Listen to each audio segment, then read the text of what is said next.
ഇത് മാന്ത്രികൻ father Gabriel. തൊപ്പിയിലെ ശൂന്യതയിൽ നിന്ന് മുയലിനെയും പ്രാവിനെയും ഒക്കെ സൃഷ്ടിക്കുന്ന ലാഘവത്തോടെ കേരളത്തിൽ അങ്ങോളം ഇങ്ങോളം സ്ഥാപനങ്ങൾ സൃഷ്ടിച്ചയാൾ. വിദഗ്ധനായ ഒരു മാന്ത്രികന്റെ കരവേഗമാണ് പത്മഭൂഷൺ ഫാദർ ഗബ്രിയേലിന്റെ പ്രത്യേകത. ആ വേഗതയിൽ ഗബ്രിയേലച്ചൻ സൃഷ്ടിച്ച സ്ഥാപനങ്ങളുടെ നിര കേട്ടാൽ ആരും അമ്പരക്കും.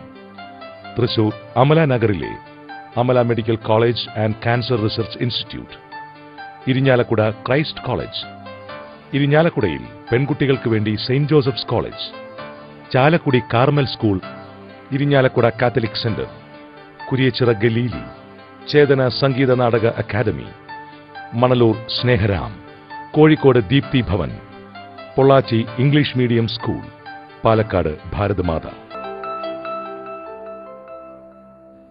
ഇത് ഇരിഞ്ഞാലക്കുട ക്രൈസ്റ്റ് കോളേജ്. ഗബ്രിയേലച്ചന്റെ പരിശ്രമത്തിലൂടെ പൂവണിഞ്ഞ ആദ്യ സംരംഭം. കോളേജിന്റെ കെട്ടിടവും പരിസരവും ഇരിഞ്ഞാലക്കുടക്കാർക്ക് അഭിമാനം തോന്നും വിധം ഭംഗിയായിരിക്കണമെന്ന് ഗബ്രിയേലച്ചന് നിർബന്ധമുണ്ടായിരുന്നു. 25 വർഷത്തേക്ക് ശില്പചാരുതിയിലും പൂന്തോട്ടമലങ്കാരത്തിലും കെട്ടിട നിർമ്മാണത്തിലും വന്നേക്കാവുന്ന മാറ്റങ്ങൾ മുന്നിൽ കണ്ടായിരുന്നു നിർമ്മിതി. ക്രൈസ്റ്റ് കോളേജിന്റെ ഭാഗമായി വനിതാ കോളേജ് തുടങ്ങി. ഇതിന്റെ വിജയം കണ്ട് ഹോളി ഫാമിലി സിസ്റ്റേഴ്സ് മുന്നോട്ടു വന്നു.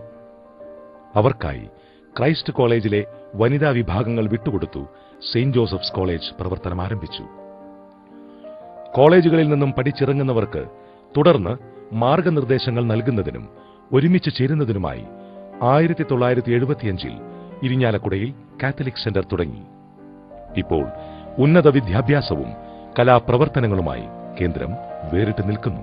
വിദ്യാഭ്യാസ, ആരോഗ്യ, സാമൂഹിക മേഖലകളിൽ ഇദ്ദേഹത്തിന്റെ സേവനങ്ങൾ പരിഗണിച്ച് രാഷ്ട്രം പത്മഭൂഷൺ നൽകി ഫാദർ ഗബ്രിയേലിനെ ആദരിച്ചു. ഈ എല്ലാ സ്ഥാപനവും കൂടി വളരെ പ്രശസ്തമായ രീതിയിൽ നടത്തിക്കൊണ്ടു പോകുന്നതിന്റെ അംഗീകാരമായിട്ട് ഇവിടെ ഗബ്രിയേലച്ചന് രാഷ്ട്രം അദ്ദേഹത്തെ ആദരിച്ചുകൊണ്ട് പത്മഭൂഷൺ അവാർഡ് നൽകി അദ്ദേഹത്തെ ബഹുമാനിക്കുകയുണ്ടായി.